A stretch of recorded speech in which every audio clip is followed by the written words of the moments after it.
I told the court that I'm wrongfully imprisoned. Mr. Sue, you are not to address the jury. There's too much being hid from you. He needs to be taken out of the court. There's too much. He was one small man in a giant wheel caught. Well, I do wish to say that it's official that I'm wrongfully imprisoned right now. Uncover, Season 7. Dead Wrong. I asked him if he killed Pippo. He said yes, and I'd be next. Available on CBC Listen and wherever you get your podcasts. This is a CBC podcast. Today, every single country in Europe and Central Asia is facing a real threat of COVID-19 resurgence or already fighting it. The current pace of transmission across the 53 countries of the European region is of grave concern. That's Hans Kluge, the WHO's regional director for Europe. The continent is once again struggling to control COVID-19 as a fourth wave sweeps across many countries. In Austria, infections have hit record highs and vaccinations have hit a wall. So starting today, the entire country is under lockdown. The only catch, the restrictions are only for the unvaccinated. Gerald Gartlener is a professor in evidence-based medicine and clinical epidemiology. He's in Krems, just outside of Vienna. Gerald, hello. Hello. The Austrian chancellor said on Friday that there should be no lockdown for the vaccinated out of solidarity for the unvaccinated. How are people in Austria responding to the idea that only some people will be subject to these restrictions? Yeah, so in general, there is a great sense of frustration among the vaccinated that Austria is in this situation again, just because so many people refuse to get vaccinated. So overall, the vaccinated Austrians support the lockdown for the unvaccinated, mainly out of the sense that they did not live up to the responsibility they have towards society in a pandemic. How is this going to work? I mean, certain people will be restricted from doing certain things? Yeah, exactly. So as of today, there is a lockdown for everyone who does not have an electronic immunity pass, which means all people who are not vaccinated or cannot show a documented recovery from COVID within the past 6 months. And this affects about 25% of the adult population. And these people have to stay home or are only allowed to go to the grocery store, to go for walks or exercise, or go to work. Otherwise, they have to stay at home. And police would be checking their electronic records to see whether somebody is allowed to be out and somebody needs to be home? Yeah, so how it will work exactly is not entirely clear yet, but the police say that they will have spot checks for immunity passes on the streets and in the stores. And anyone caught violating this can be fined 500 euros, which is about 720 Canadian dollars. But we'll see whether this works. You mentioned the vaccination rate. Austria has a vaccination rate of 64%. Why has that rate of vaccination hit the wall? I think there are three main reasons. So first, the debate has become increasingly politicized. We have a right-wing party in Austria that has framed the public health problem as an issue of personal freedom, and they are also supporting anti-vaccine rallies. Then second, over summer, there was no real vaccination media campaign running in Austria, which just took away the motivation of many people to get vaccinated. And then on top of all, Austria also has a large immigrant population from the Balkans and Eastern Europe who are also very skeptical towards vaccines recommended by the government. And many of the COVID patients now are actually from this population.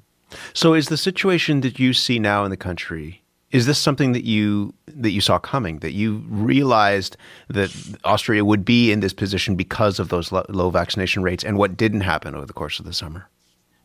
It was definitely foreseeable in late summer when the vaccination rates in Austria stalled around 62%. And at around the same time, the European Center for Disease Control and all the models predicted that countries like Austria with a low vaccination rate will have high incidence numbers in full hospitals again. But politicians did not heed the advice of epidemiologists, and so we're back in a situation that would have been preventable. How dire is the situation when it comes to hospitals? It really depends on the region of Austria, but in the two provinces with the highest numbers, the situation is really getting dire. So about 25% of the ICU beds are filled with COVID patients, and 80 to 90% of them are unvaccinated. So that means that planned surgeries have to be postponed, which then obviously has a negative impact on the entire population of Austria. Do you think this selective lockdown will be effective in limiting the spread? So frankly, I'm a bit skeptical that for the two provinces of Upper Austria and Salzburg, which have the highest numbers, that this will be enough. I think these two provinces will need a hard lockdown to really get the numbers down. For the rest of Austria, it will help us to stabilize the situation. But I think the Salzburg and Upper Austria are heading towards a full lockdown. Winter's on the doorstep. You mentioned frustration. I mean, how would you describe the mood among people in Austria right now as it faces another wave of this virus so long after the first cases? Mostly, I would say mostly frustration, because the situation that we are in now would have been entirely avoidable had we just reached an adequate vaccination rate. Is the sense finally that the politicians, given the situation that's developing now, that those politicians who perhaps were not pushing for greater vaccine rollout, that they will change their tune, that will be a different message coming from those who could be more involved in helping to convince a skeptical public that the vaccines are the way out of this? So there were many mistakes made on the way and over summer, and right now politicians were just too hesitant to act. So they just did not want to see the writing on the wall, and they're also getting a lot of heat for that now from the media and from the public, because some areas of Austria, like Vienna, implemented measures much earlier, and they're also in a much better situation now than some of the other provinces. It's a difficult situation. Gerald, thank you for describing it to us. You're welcome. Gerald Gartlehner is a professor in evidence-based medicine and clinical epidemiology at the Danube University. He was in Krems, just outside of Vienna. Meanwhile, in neighboring Germany, infection rates are also at record highs. The head of that country's National Disease Prevention Institute, Lothar Wieler, tweeted on Friday that it is 5 minutes past midnight and the fourth wave is hitting us already with full force. Kai Kupferschmidt is a contributing correspondent for Science magazine. He's normally based in Berlin, but today he is in Sao Paulo, Brazil. Kai, good morning to you. Morning, Matt. What do you make of that assessment? 5 minutes past midnight in Germany. Yeah, I think it's spot on, to be honest. I think once again, we've waited very long, until really the situation has become so dire that there's, that even the people really critical of measures are starting to see that we will need to institute some more measures to keep the virus from spreading and frankly from overloading hospital capacity once again. We've been hearing what's happening in Austria. I mean, how did Germany get into this position? Angela Merkel, the outgoing chancellor, was lauded for her handling of earlier waves of COVID. Yes, I think that's what makes it particularly tragic, is that really, Germany has weathered the pandemic fairly well to some extent so far. And, we are now in danger of racking up a lot of the deaths that we've been avoiding the last 2 years.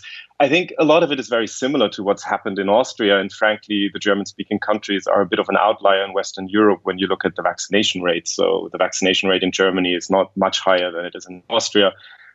Countries like Portugal, Spain, Italy have much higher vaccination rates. So the low vaccination plays a role. And then, of course, the timing of the full vaccination of elderly people, which really happened 5 to 6 months ago in Germany, which means we're now in that window where the waning immunity plays a role.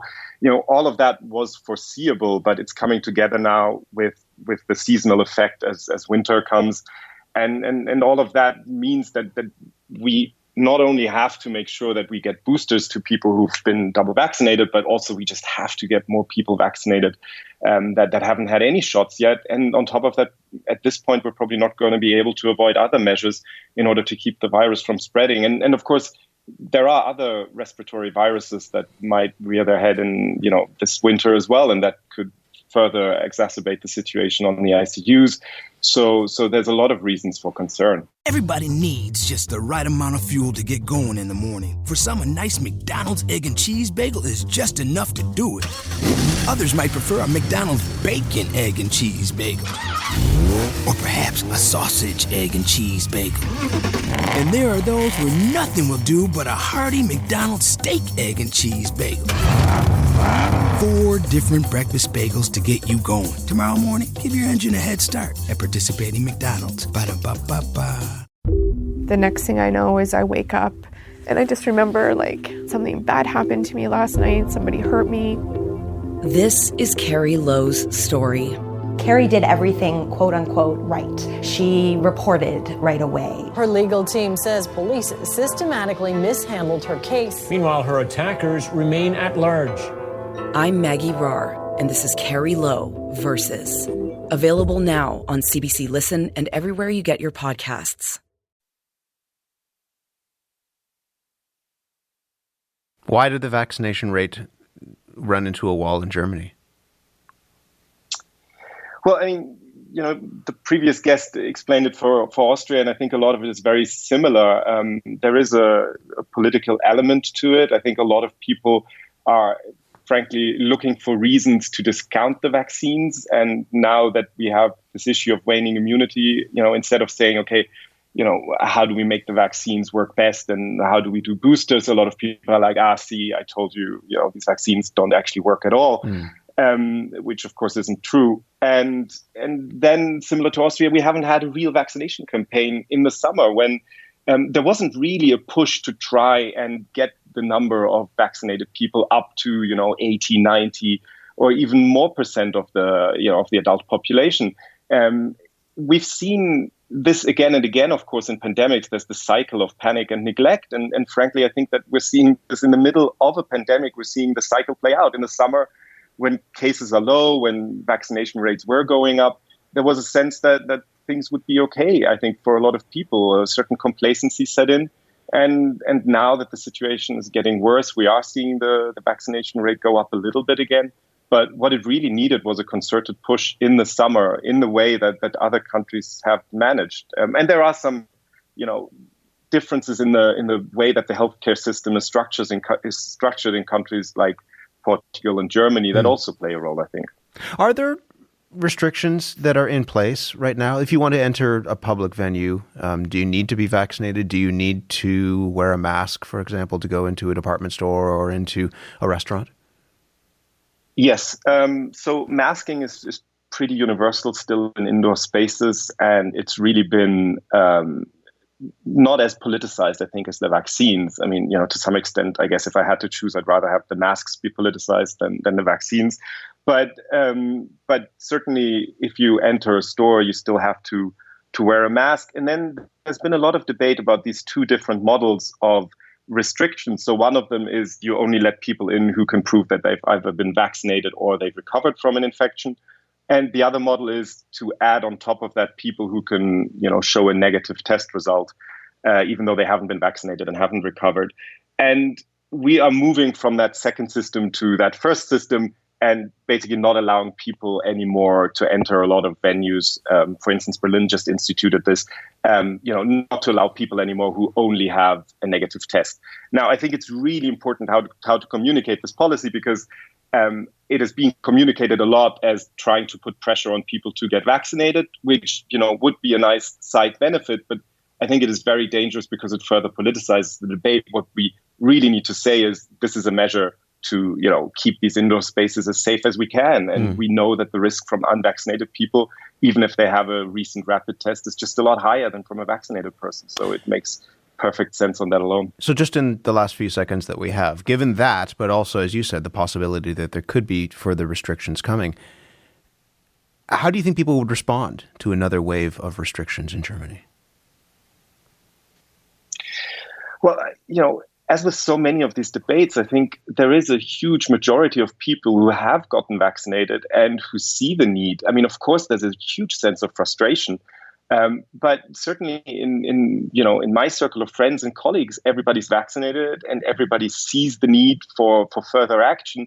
So I think you're going to see, again, a very vocal minority,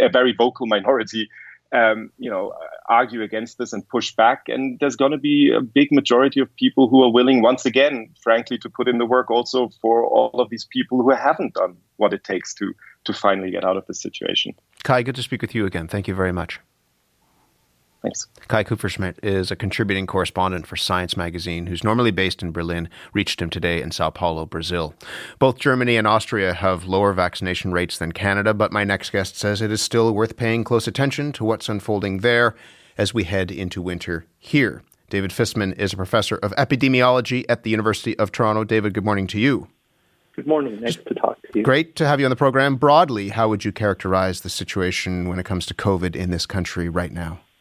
Well, so Canada's hard to characterize in the whole, just because we say health is a provincial matter, and you sort of see that play out in the numbers, where the different provinces and territories have very different situations right now.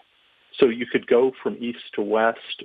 Prince Edward Island and Newfoundland, for example, really still have COVID eliminated.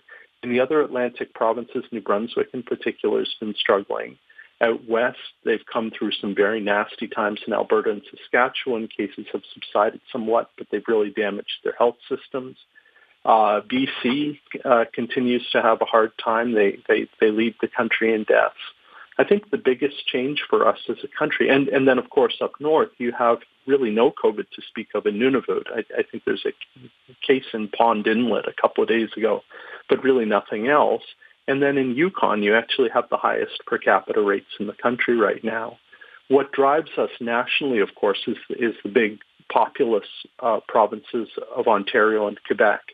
And they've sort of had a golden fall to date up until 2-3 weeks ago. And what we've seen in both of those provinces, and in Ontario, it's easy to sort of tag this. It's unclear that it's causal, but it's easy to sort of link the turnaround to October 25th, when occupancy restrictions got relaxed across the province. And since that time, we've seen the reproduction number go up to well above 1, depends what model you use, probably 1.1, 1.2. And we've just had steady growth in case counts, and the same's been happening in Quebec since a little bit earlier. So what you see with Ontario and Quebec is a couple things. One is those epidemic curves have this characteristic scooped appearance to them, concave up, concave up, where what you see is exponential growth, which is what we don't want to see. What we know is that because vaccinated people are mostly not showing up in those case counts, we have majority of unvaccinated individuals showing up, particularly with severe illness, right, and also showing up in the case counts, that is going to hit the hospitals. So I think there's been this kind of almost smugness that, well, lots of people are vaccinated, so the cases can go up, and we know vaccination attenuates illness. Most of those cases are unvaccinated cases.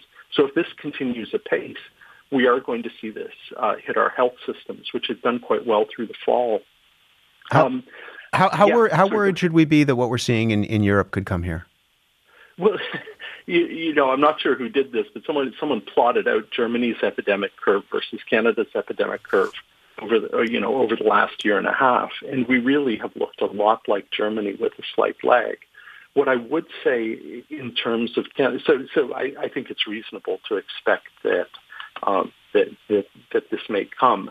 I think the mistake to not make is the mistake that it sounds like Germany and Austria may have made, which is, these premature declarations of victory. Everyone's tired of this. But the mistake that gets made over and over again, I've likened it to folding up your umbrella in the middle of a thunderstorm because you're not wet yet. And you see country after country doing that, where they bought some quiescent disease activity via vaccination, via increasingly in Canada focusing on indoor air, using things like HEPA filters. That brings counts down, and then people say, okay, well, we're done now. Let's call it everyone back to normal. And if you do that, you inevitably see these sorts of patterns. There's not a lot of mystery here. We have a much higher vaccination rate here than those two countries, and we're still. We're on the doorstep of vaccines becoming available for children. Health Canada was saying within the next couple of weeks. How would vaccines for kids affect the picture as we head into winter, do you think? So I think I may be a bit of an outlier on this, but I think they're going to have a tremendous impact on disease dynamics in Canada. I think kids have been sort of the dark matter of the pandemic all the way along. We know that 50% of kids who are infectious have no symptoms whatsoever. And kids, of course, are back in school, which is great. But you also have to consider the possibility that that's an important site for COVID amplifying and then moving out into other age groups where it's easier to see. So I actually do think two things happen with kids. One is I think they're an important age group in terms of amplification of disease.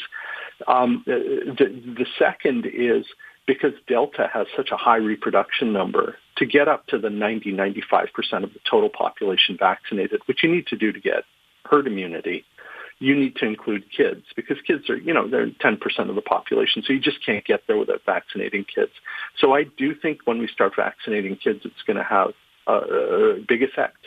I think when we start boosting, I think we've seen in Israel and the UK now that the mRNA vaccines are really a 3-dose vaccine, just as human papillomavirus vaccine is, just as hepatitis B, just as hepatitis A. A lot of viral vaccines are 3-dose vaccines. I'm not an immunologist. I can't tell you why you need that third dose, but here we have it with COVID too. So I think that's also going to be helpful. We're starting on that. And then I think there was this watershed moment unfortunately on Friday at 5, where Dr. Tam, our Chief Public Health Officer, really on Twitter laid out that COVID is airborne, and we need to start treating this threat for what it is, which is it's in the air, it spreads through air. That's important because it gives people an appropriate mental model to protect themselves. It puts a lot of pressure on institutions for improving ventilation, giving people access to proper respirators. And I think what we've probably seen in Ontario this fall, in terms of things being very quiet in schools until quite recently, is a lot of places have had HEPA filters in classrooms. And I think we've seen the effect of that in the very, the golden fall that we've had in Ontario for a while. I think the honeymoon's over now, but I think those were important effects. David, we'll leave it there. It's great to talk to you. Thank you very much. Oh, anytime. Thank you. David Fistman, Professor of Epidemiology at the University of Toronto. For more CBC podcasts, go to cbc.ca/podcasts.